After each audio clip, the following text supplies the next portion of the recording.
Okay, in this example, we have a slightly different case. We're not dealing with vectors, but rather we're dealing with a complex plane. Recall we mentioned in class that every point on the complex plane is in fact a complex number.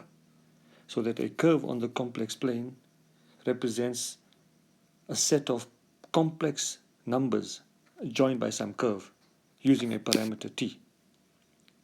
So in this case, of course, what we're looking at is, here's your complex plane, where the horizontal axis is the real part of your complex number, and the vertical axis is the imaginary part of your complex number.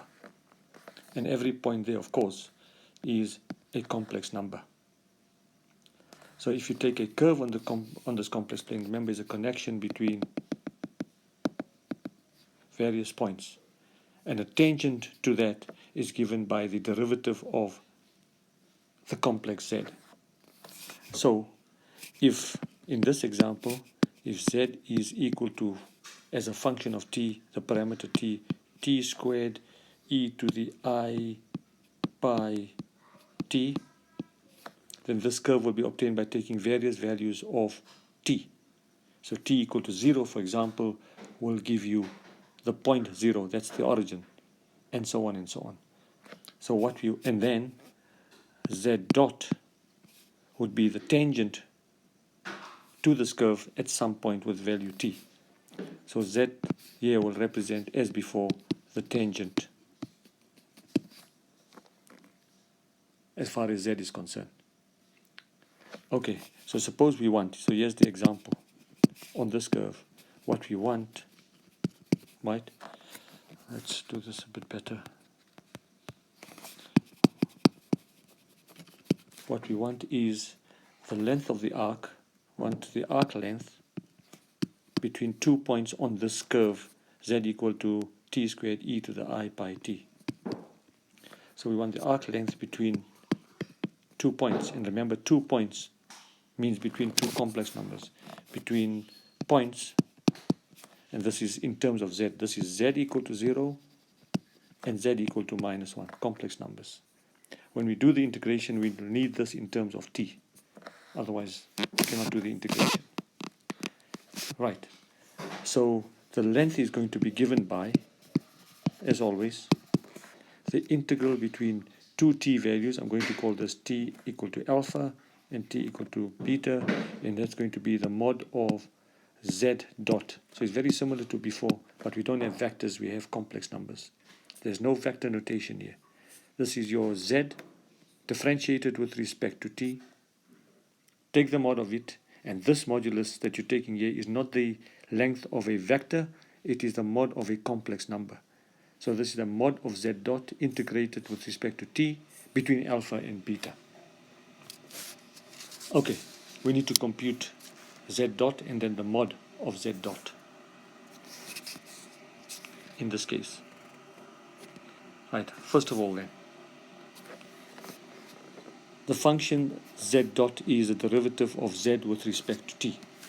That's going to be your standard product rule. So z dot, first of all, is equal to, using your normal product rule, differentiate t squared, you get 2t. Leave e to the I pi t, that's e to the I pi t, plus t squared, and then the derivative of e to the I pi t is e to the I pi t multiplied by the derivative of the index, that gives you I times pi. Let's simplify all of this. You can remove e to the I pi t as a factor, so this is e to the I pi t into, well, what you got from the first term is 2t, and from the second term, if you remove e to the I pi t, you get I pi t squared. It's I pi t squared. So this is your z dot. We may simplify it further. You can remove t if you want, but we'll do that a bit later. What we're going to do from this is take the mod of the z dot, the mod of this thing, and integrate it with respect to t. But remember, the mod of z dot here means the mod in terms of complex. So therefore, the mod of z dot is going to be the mod of the e to the I pi t, so that's mod of e to the I pi t in the complex sense, and then it's going to be the mod of this curly bracket, so it's a mod of 2t plus I pi t squared. The mod of e to the I theta is always equal to 1. E to the I theta. As long as the index is I theta, I, emphasis on I, the mod of e to the I theta is equal to 1. So this is always equal to 1. It's multiplied by the mod of this complex number, which is a plus ib. And you know that the mod of the complex number a plus ib is the square root of a squared plus b squared. But before we do that, we can remove t as a common factor. So this is the mod of t multiplied by the mod of 2 plus I pi t. So it's a product of two complex numbers. So this is the mod of t, and this is the square root of square the 2, you get 4, square the pi t, you get pi squared t squared. And then it's a square root of all of that. That's the mod of z dot. We integrate this between alpha and beta. Alpha and beta has to be computed. Alpha is the t value that comes from the initial point z equal to 0, and beta is the t value that gives rise to the z point minus 1. So z equal to 0, that's the initial point, implies, and you can easily check this, that t equals, t equals 0. Substitute this back into z, and z equal minus 1. If you go back to the function z, this comes from t equal to pi, or rather t equal to 1. You can check this. Substitute t equal to 0 for z. In z, you get z equal 0. Substitute t equal to 1 above, you get z equal to minus 1. In fact, you could get t equal to plus or minus 1 in the second case, but I'll choose plus 1. So I should say here technically z equal to minus 1 gives t equal to plus or minus 1, and we choose the plus 1. Right, now to compute the length of that curve. So therefore, the length of the curve, as we had before, was between alpha and beta, where alpha is now 0 and beta is equal to 1.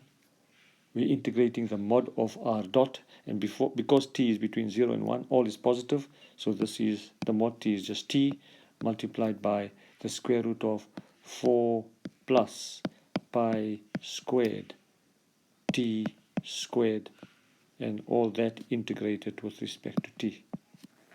And this is a simple first-year integration by simple substitution, right?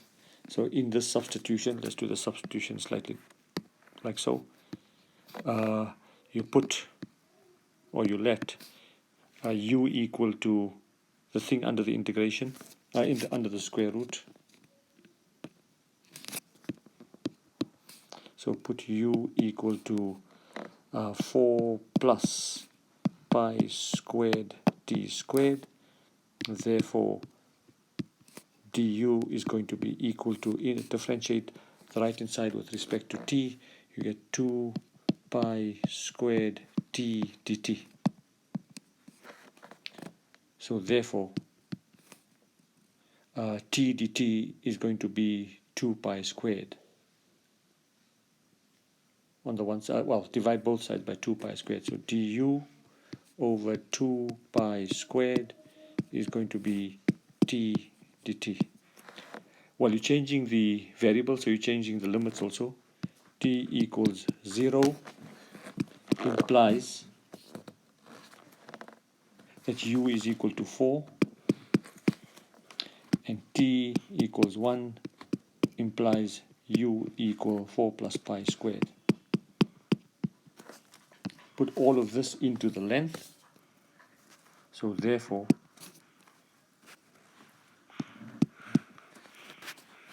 the length will now be equal to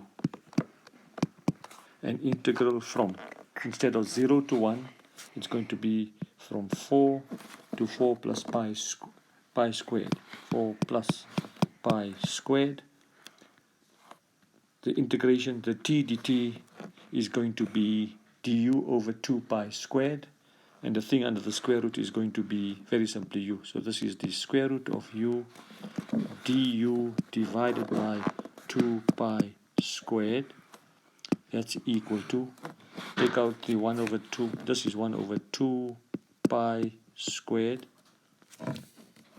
You integrate u to the half. U to the half is u to the 3 halves over 3 halves. And you're going to integrate that between 4 and 4 plus pi squared, etc.